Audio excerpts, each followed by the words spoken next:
नमस्ते बच्चों, कैसे हैं आप सब।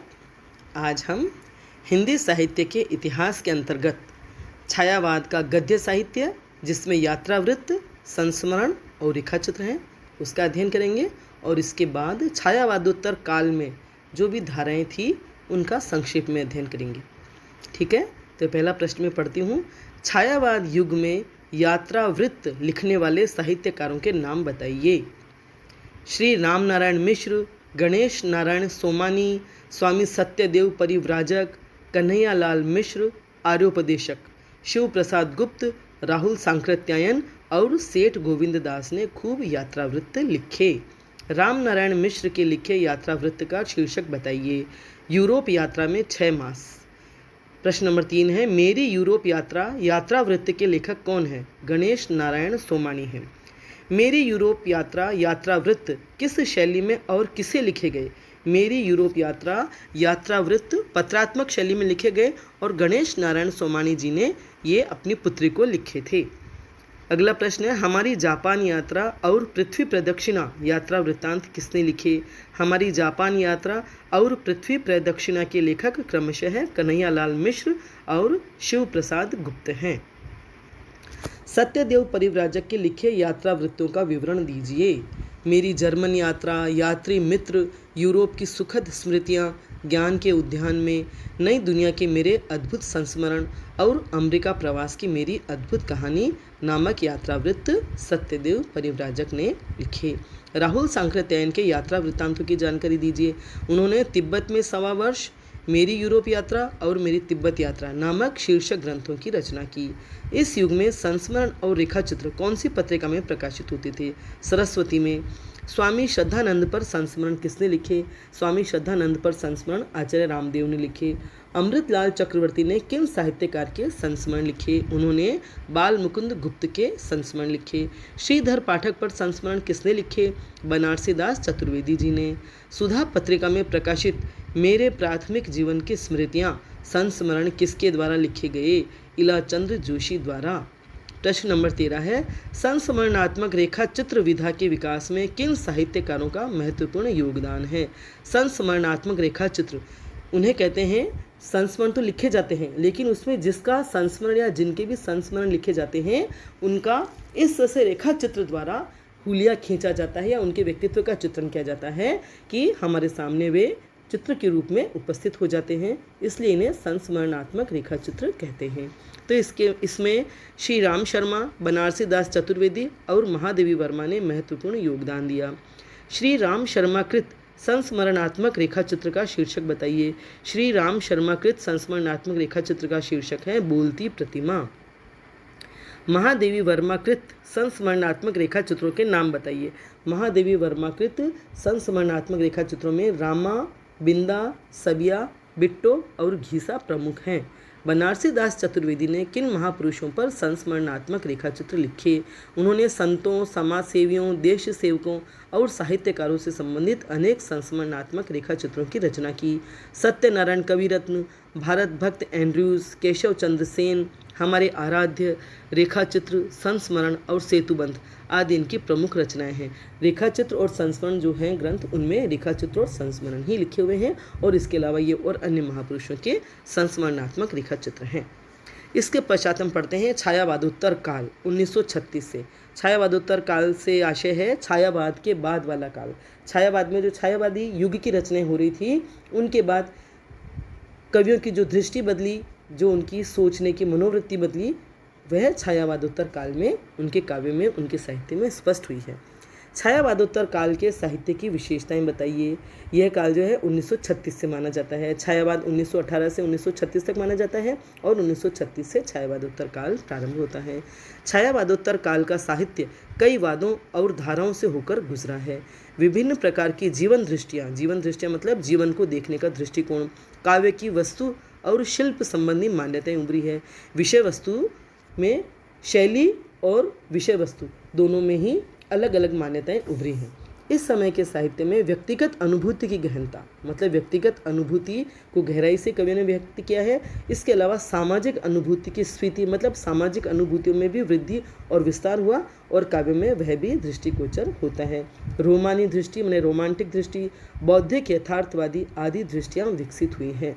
यथार्थ को किस तरह से साहित्यकारों ने और कवियों ने देखा और किस प्रकार से उन्होंने व्यक्त किया, ये सब छायावादोत्तर काल की रचनाओं में दिखाई देता है। इस समय काव्य की जो धाराएं मुख्य रूप से उभरी उनमें राष्ट्रीय सांस्कृतिक कविता, उत्तर छायावाद, वैयक्तिक गीति काव्य, प्रगतिवाद, प्रयोगवाद और नई कविता धारा प्रमुख हैं, जिसमें से कुछ धाराओं से संबंधित हमने प्रश्न लिए हैं और संक्षेप में उनका अध्ययन किया है। 18वां प्रश्न है, राष्ट्रीय सांस्कृतिक काव्य धारा की प्रमुख कृतियों और कृतिकारों के बारे में बताइए। अर्थात ऐसी काव्य धारा जिसमें राष्ट्र और राष्ट्र की संस्कृति अभिव्यक्त हुई है। प्रमुख रूप से है मैथिली शरण गुप्त, उनके द्वारा रचित नहुष, कुणाल गीत, अजित, जय भारत कृतियां हैं। माखनलाल चतुर्वेदी रचित माता, समर्पण और युगचरण, इन रचनाओं के शीर्षक से ही पता चलता है कि ये राष्ट्रीय सांस्कृतिक काव्य धारा की कृतियां हैं। बालकृष्ण शर्मा नवीन कृत अपलक, क्वासी, विनोबा स्तवन, हम विष पाई जन्म के, सियाराम शरण गुप्त कृत नकुल, नुआखाली, जय हिंद, आत्मोत्सर्ग, उन्मुक्त, गोपिका, रामधारी सिंह दिनकर कृत हुंकार, कुरुक्षेत्र, द्वंद्व गीत, इतिहास के आंसू, रश्मि रथी, धूप और धुआं, दिल्ली, सोहनलाल द्विवेदी कृत वासव दत्ता, भैरवी, कुणाल, चित्रा, युगाधार, हरिवंश राय बच्चन कृत सूत की माला, श्याम नारायण पांडे कृत हल्दी घाटी और जौहर, गुरु भक्त सिंह कृत विक्रमादित्य, उदय शंकर भट्ट कृत विसर्जन, मानसी, अमृत और विष, युगदीप, यथार्थ और कल्पना, एकला चलोरे, विजयपथ, केदारनाथ मिश्र कृत काल दहन, तप्त गृह, कैकई और दानवीर कर्ण।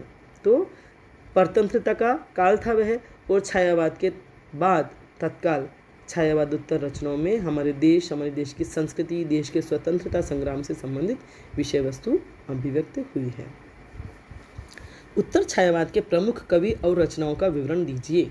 उत्तर छायावाद में भी वे ही कवि हैं जो छायावादी युग के थे, लेकिन उनकी रचनाओं की विषय वस्तु भावधारा बदल गई है। उत्तर छायावाद के कवि निराला कृत तुलसीदास, अणिमा, अर्चना, आराधना, सुमित्रा नंदन पंत कृत स्वर्ण किरण, स्वर्ण धूलि, मधुज्वाल, युगपथ, उत्तरा, रजत शिखर, शिल्पी, अतिमा, कला और बूढ़ा चांद, लोकायतन, ये कृतियां हैं। ये सब 1936 के बाद इनकी रचना हुई। महादेवी वर्मा कृत दीप शिखा, जानकी वल्लभ शास्त्री कृत रूप अरूप, शिप्रा, मेघगीत, अवंतिका आदि। वैयक्तिक गीति काव्य में किस धारा की कविताएं लिखी गई? वैयक्तिक गीति काव्य मतलब व्यक्तिगत अनुभूतियों का काव्य, इसमें रोमानी धारा की कविताएं लिखी गई। वैयक्तिक गीति काव्य के अंतर्गत आने वाली प्रमुख कविताओं और कवियों के बारे में बताइए। तो इसके अंतर्गत हरिवंश राय बच्चन कृत निशा निमंत्रण, आकुल अंतर, सतरंगिनी, मिलन यामिनी, नरेंद्र वर्मा कृत प्रभात फेरी, प्रवासी के गीत, पलाश वन, मिट्टी और फूल, कदली वन आदि। रामेश्वर शुक्ल अंचल कृत मधुलिका, अपराजिता, किरण वेला, लाल चूनर, R.C. प्रसाद सिंह कृत कलापी, जीवन और यौवन, पांचजन्य, शंभुनाथ सिंह कृत रूप रश्मि, छायालोक, उदयाचल, मनवंतर, दिवालोक आदि। गोपाल सिंह नेपाली कृत पंछी, पंचमी, रागिनी, नवीन आदि। केदारनाथ अग्रवाल कृत नींद के बादल, गिरिजा कुमार माथुर कृत मंजीर, भारत भूषण अग्रवाल कृत छवि के बंधन, कृत मने उनके द्वारा रचित, उनके द्वारा लिखे गए। ठीक है।